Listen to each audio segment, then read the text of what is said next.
Hi everybody, my name's Erin, and today I'm going to be talking about teaching and learning online with a phone.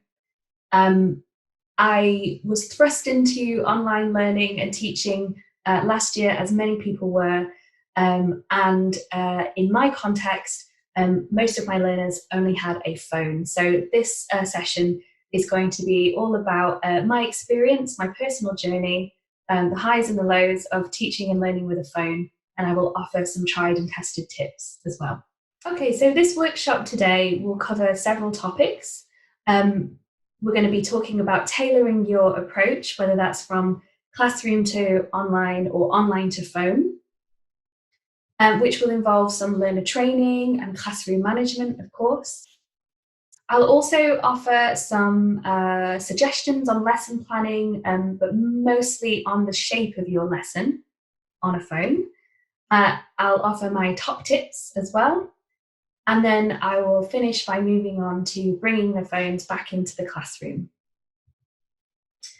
Okay, so as I mentioned before, my entry to online teaching was kind of a bit of an explosion, as for many. And personally, for me, my context is working with adults who are living in an English language context.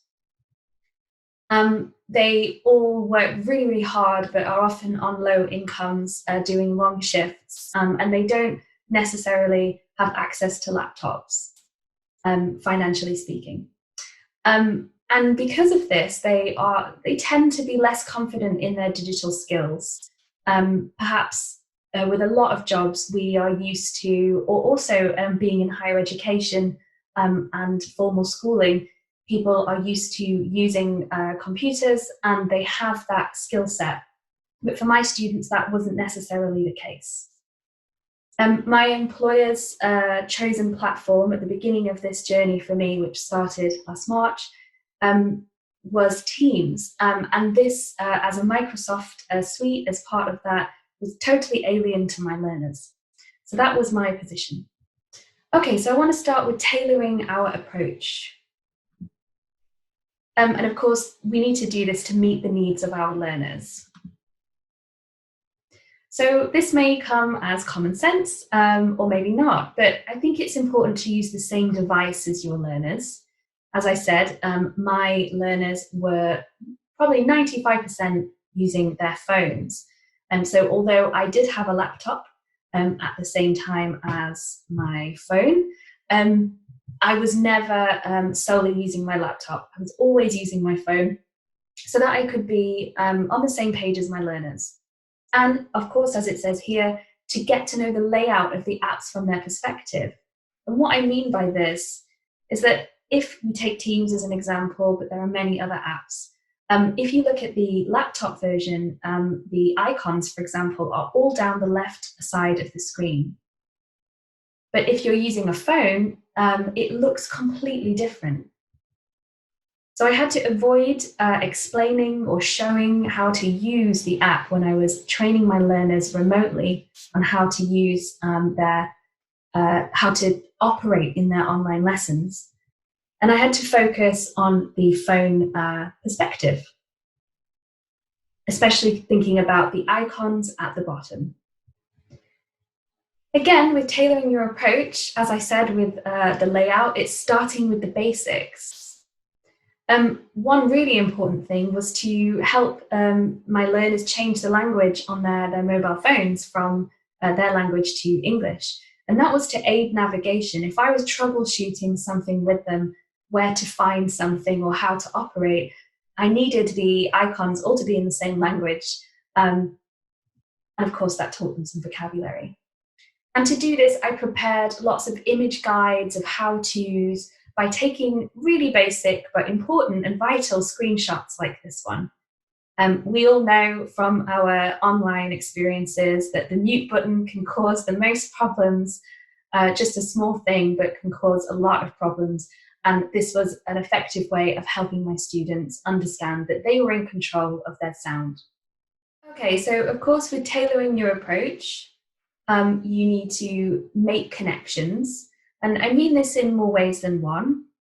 As I mentioned, my students felt quite overwhelmed at the beginning with so much to learn and newly found digital skills and different platforms. So I needed to boost their confidence. And to do this, I drew comparisons between things that they were already familiar with so they could map that experience onto this new one. And they were familiar with things like WhatsApp, Instagram, and Facebook. So if you have a look, you can see that the chat function in Teams, for example, is very similar to many of those social medias. And for practical reasons, you know, that the using a video compared to a phone call and what that can mean with your interaction, but also using it to send emojis and likes and love hearts, because it fosters an online community, which keeps it fun. And as we know, if you're learning apart, if you're not in a classroom together, sometimes it can feel isolated. So I wanted to inject a little bit of social skills into our lessons as well. Now, even though using your phone can be really fun and really effective, you do need to establish some rules as you would in a classroom. Now, although a mobile is a mobile, I always tell my students to study inside to reduce background noise and any connection issues. There were times, however, that we did have some really lovely nature lessons where students took their phones on walks and we went outside and practiced our speaking with a lot of realia. But there were times and still are times where my students are taking me down the street or on the bus during the lesson. And whilst that's flattering that they want to stay in the lesson and use their time, I try to limit that to a calm and quiet space. And of course, turn cameras on for speaking practice. I'll talk a little bit more about this later with establishing when we use cameras on and cameras off for practical reasons. But when we are doing a speaking activity, it's important that students do look at each other so they can have that connection. Again, in this digital age, people can feel quite isolated. I find that to be really important rather than looking at a black screen. Oh, the famous ear shot. Of course, hold the camera away from your ear. Some students are not used to video calls, so they would put the camera to their ear with the video on. So try to avoid that and to hold your phone in a nice, flattering and practical place. Also to stick to deadlines. I'm going to talk about this more later, but when you are online, you don't have the teacher in the room to watch you and help you move on to the next stages and keep your time management going. Even when you have a laptop face-to-face situation, it's much easier to do that. But when it's on a phone, not so much. So time management is certainly important. And finally, think about who you are talking to and why. Many of these apps, Zoom, Teams, and other ones, they all have an option to speak to everybody, either in video or in writing or audio, and they have private channels as well. And I've had many times where students have told me embarrassing medical problems in a public place and why they might need to leave the class early. So yeah, encourage that use so that you can establish some kind of etiquette for a smooth lesson. Okay, planning and materials. I think it's important to use your phone to create your materials. Okay, not always. It's definitely easier for me to use my laptop to create extensive materials for my students. But I would suggest that if you do use your phone, then it really helps you to visualize the scale. And again, that takes you back to the learner's perspective, which is the heart of this session. It reminds you to be mobile friendly. If something is too fiddly for you, it's going to be too fiddly for them. And I recommend Google Slides and Google Keep, the Note app, as very easy and very mobile friendly things to use for planning your lessons. There are so many things out there, but I recommend these because they just seem to be so much easier to use from a phone, much less fiddly, which can be the issue. So combating that with these different options. Also with Keep, it's just a note-taking app, but I find it really great to use it as if I was just jotting something up on the board if I were in the lesson. And it's got lots of colours. Everyone likes colours. Okay. So thinking more now to the shape of the lesson and the tasks.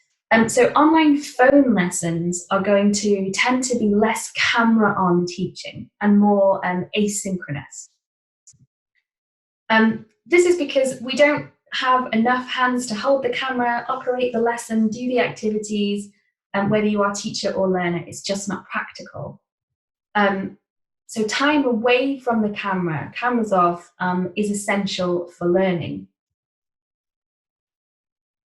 So I would attempt to kind of carve out time slots in the lessons. And that way, everybody's expectations are managed, everyone knows what's going to happen throughout the lesson, and they can plan their home life around the lesson as well. Because as we all know, whatever we're doing, sometimes we're interrupted by noises, emergencies, or somebody delivering a parcel on the door. And I find that this camera off time really helps students manage their lesson well and not worry so much about interruptions.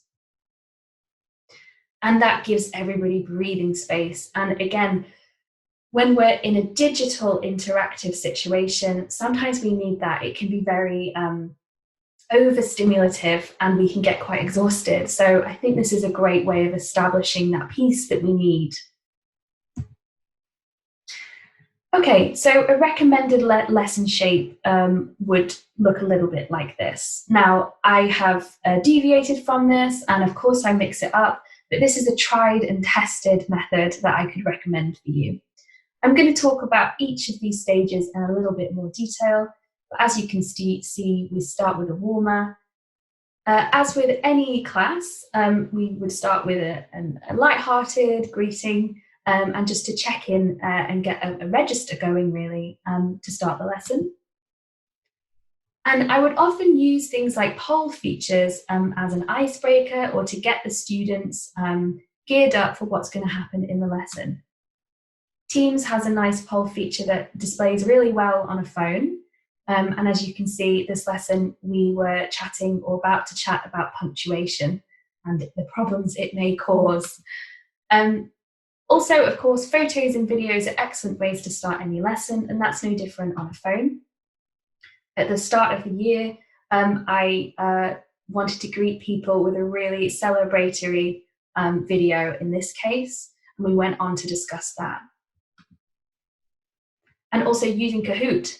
I'm sure you know about Kahoot, but if not, it's a really great gaming learning tool, and it works fantastically on a phone.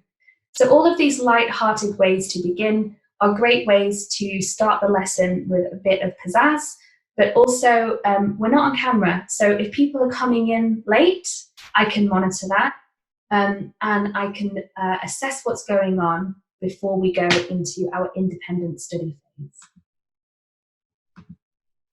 So let's talk about that a bit more. Again, going back to these words that I keep saying, this independent study gives us a lot of breathing space for processing whatever task we are doing.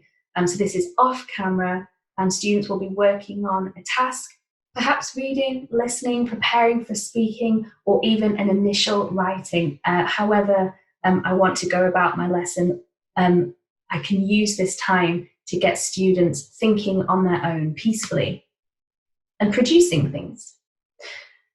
It also really helps with note-taking skills because during this time they know that they're later going to be on camera.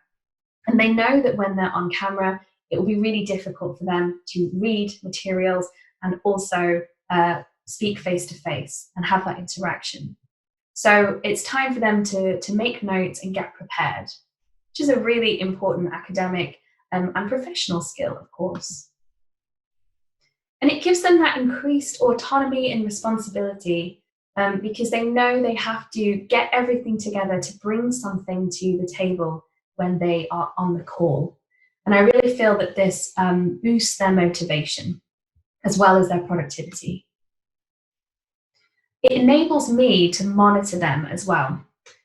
If you are on camera, you can answer questions and you can troubleshoot and you can deal with emerging needs.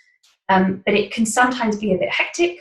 And when you are speaking to students via chat and checking in, how's the reading going? Do you have any questions? Which question was difficult for you? It means that you can gather this data that you need for when you are on a call and offer support, of course.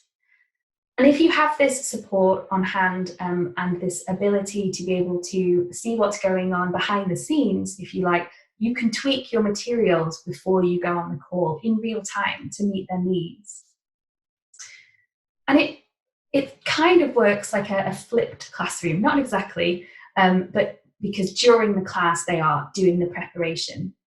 But once they get on the call and they're interacting, they've done all the work that they need to do. So they're bringing a lot of energy and knowledge to this part of the session. Okay, so when we're on a call, this would be more of a typical synchronous online class. So audio, video, chatting together live. And we might use group work or breakout rooms. And of course, this is where I'm going to do more of my traditional teaching, explaining things, using the board, answering questions, presenting something new, testing something with them. But what I would say is that because I've had that independent study stage before, it's more astute, it's more relevant to what they need in this particular session. So I really find that it helps me refine my method, which is really, really good for the students and for myself in terms of my development. It means that learners bring more to the table when they're on this call because they've had all that preparation time and my feedback and individual support earlier. And they gain more because they prepared more. So basically, it's quality over quantity. And finally, we'd have a more consolidation stage, so warming down now.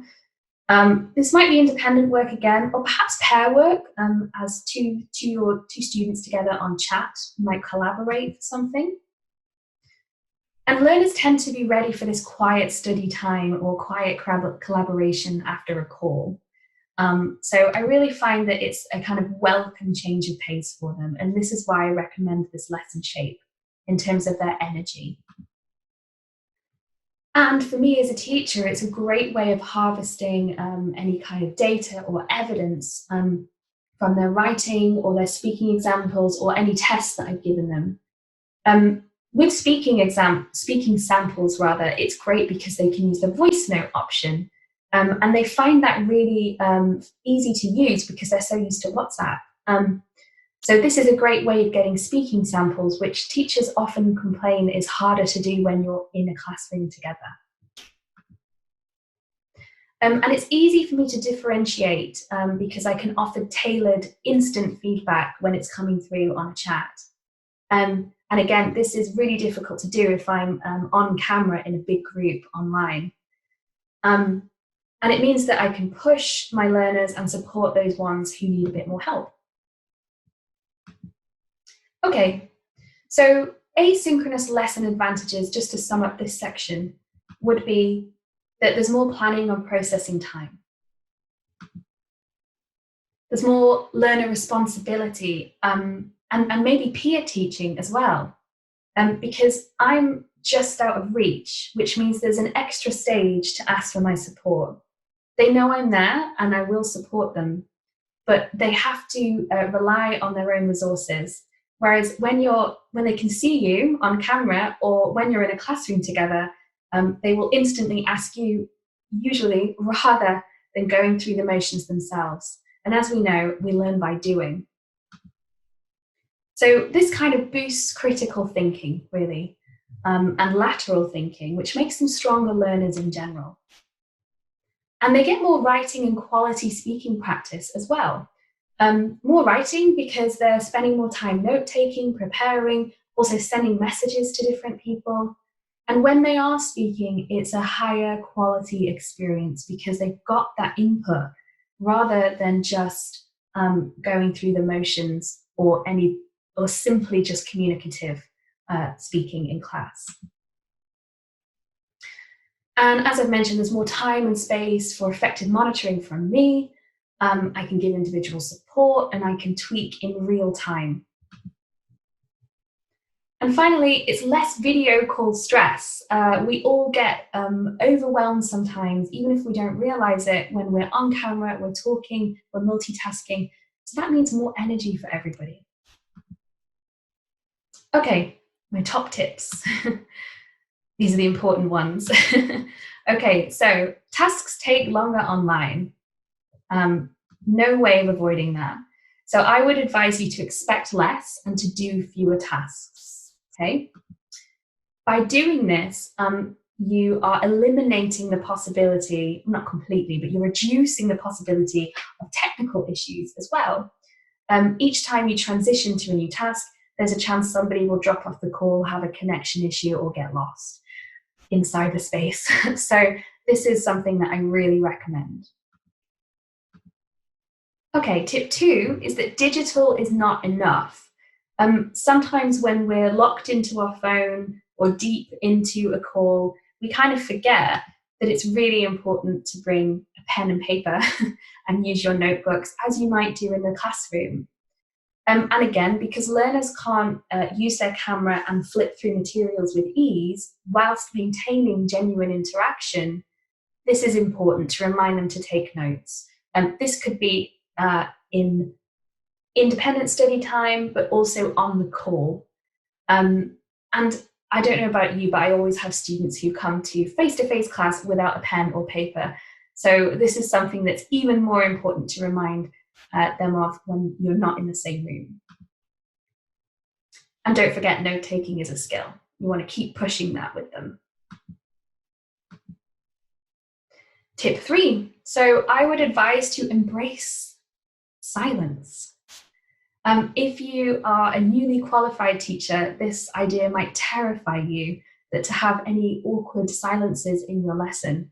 But silence is really valuable and golden in any classroom. But as I'm saying here, multitaskers get worn out. And when you're on a phone, you are really pushing your multitasking skills.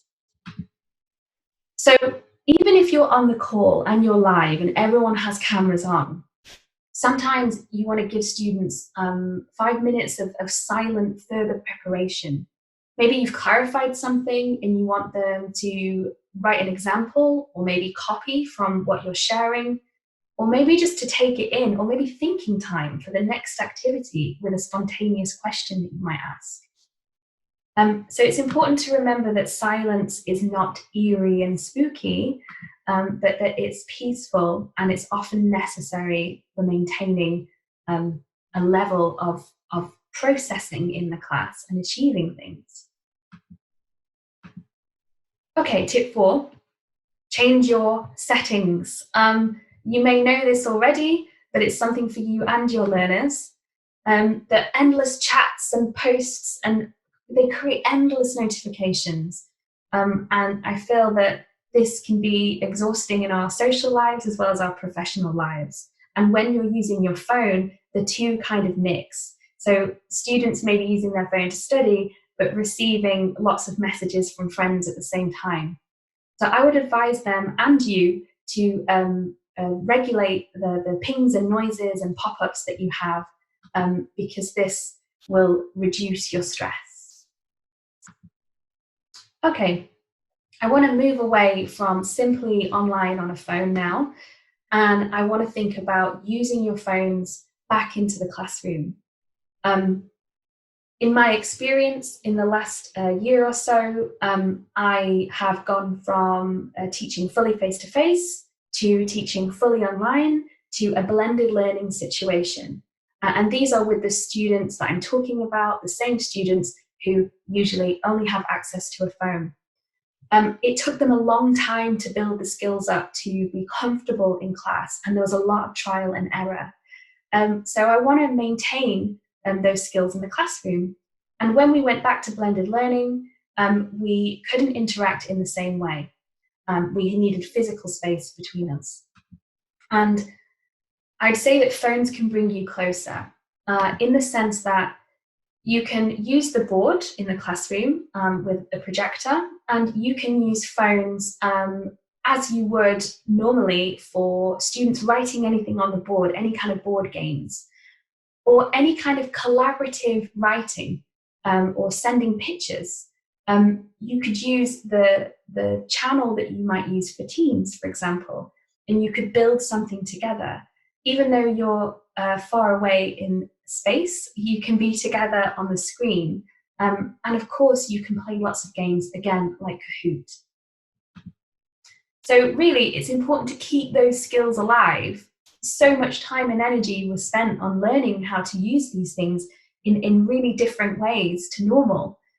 So it's important to keep that going and to remember that these skills are transferable. It's not just I use my phone in my class with Erin, but I can use my phone for so much more than I realized before. And this can help me progress into higher education and also into the workplace. Okay, so we've been on a bit of a journey, advantages and disadvantages of the highs and lows of teaching and learning online with a phone.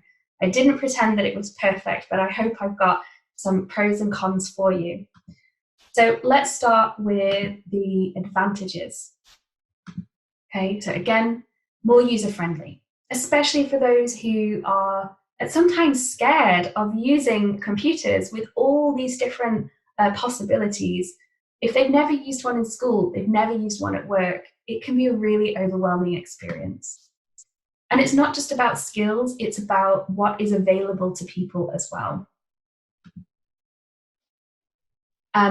I would say that using a phone in particular, because of the impracticalities of a phone and how you cannot be on camera at the same time as doing something or reading something, even though my experience has been born out of an impracticality, it's shown me that breathing space is so important. And that when they have this breathing space and this independence, this creates a whole ripple effect of more responsibility and learner autonomy. And for me as a teacher, it's much easier to really get in there, get to the crux of what each student needs individually and to offer them tailored feedback, but also much faster than I would in a classroom.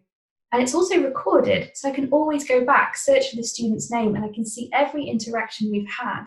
I can't remember that from the classroom, so that's one advantage. And because of that, it's easy to differentiate and monitor their progress in general. Negatives. It's fiddly. It's really hard work sometimes to be on your phone. You get neck ache, you get backache, and it can be overwhelming. It's a small screen. Everyone reacts differently to different devices and technology, and that's something to be aware of. It's not always easy to teach or learn live and synchronously. I can't necessarily do what I would do if everyone had a laptop. It's harder to share the screen when sometimes things are small. It's not as spontaneous synchronously. There's a lot of planning involved. And sometimes I have to say to them, I'll come back to you on that for the next lesson. Unflattering angles, we talked about the ear picture already. When you're using a laptop and someone's using a phone on many apps, you can see a very strange image. It may look to you on your phone that you look great and you look fabulous, but the person using a laptop can see a section of your eyebrow. So yeah, it's something to think about. It's all part of the fun and games and trials and tribulations of learning online. But yeah, it might be embarrassing in some situations. And finally, some learners want to see me and see the class and see everybody at all times. And that's a natural thing to want. So it can be unfavorable for some students. But again, going back to how teaching with a phone, although is not desirable in some cases, it was born out of necessity, and it's the difference between a lesson and no lesson for so many of my students. So I'd recommend that you give it a try.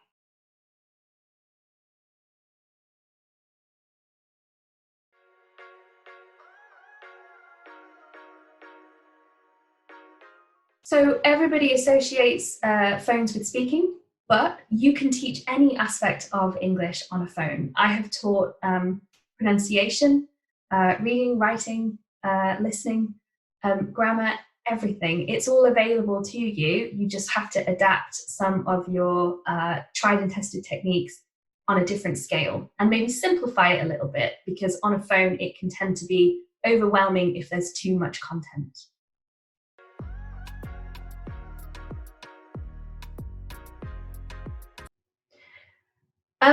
I have experience of a few different apps for teaching online, um, and they've all got a lot of advantages.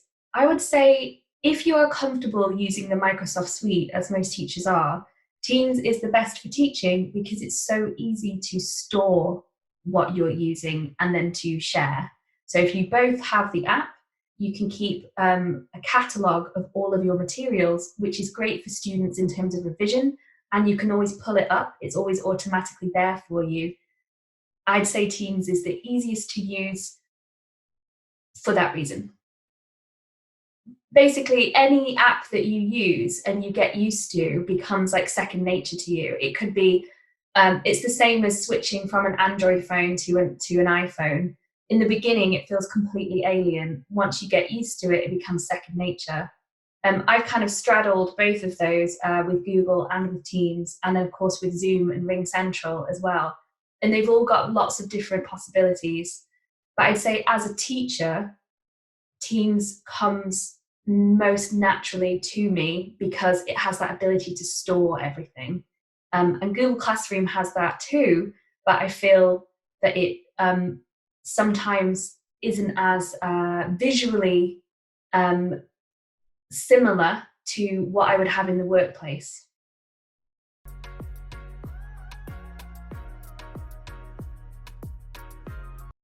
The line breaking up, the connection breaking is really, really regular. What I would say is it's a kind of two strikes situation. I will give students a bit of time to come back and check if they're there.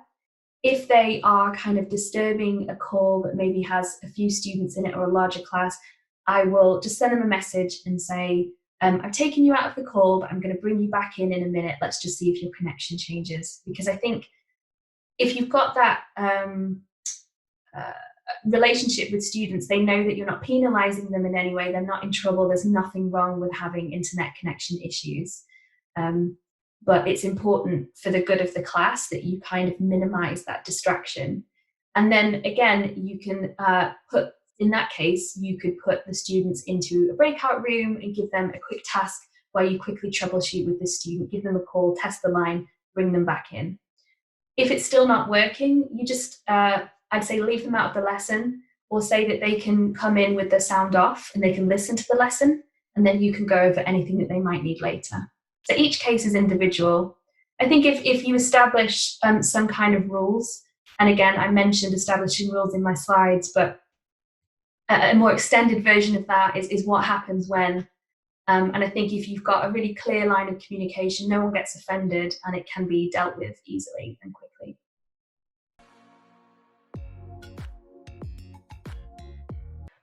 Yes and no. It depends which way you look at it. If you take, if you are teaching online with a computer and all of your students are, and then you suddenly have to teach online to students who are only using phones, and you expect them to be the same, it will be demanding. If you remember some of the tips that I mentioned, that which can be applied to online, but specifically for phones, do fewer tasks, expect less, make things more simple and less complicated and fiddly. If everything's broken down and sized down, it doesn't have to be demanding at all. Because if you're used to using your phone in your social life, you're going to have that speed and ability to maneuver around your phone. and it can work in the exact same way. I also find things like screenshots on a phone much faster and editing on a phone much faster personally than I do when I'm using a computer. So there are certain things, again, sending in a message on a computer seems to take me a few more seconds than if I'm doing it on a phone. So I think it depends on your personal experience of your devices as well. Thank you so much for watching. If you do have any questions, please do leave them in the workshop forum. Thank you very much, and see you next time.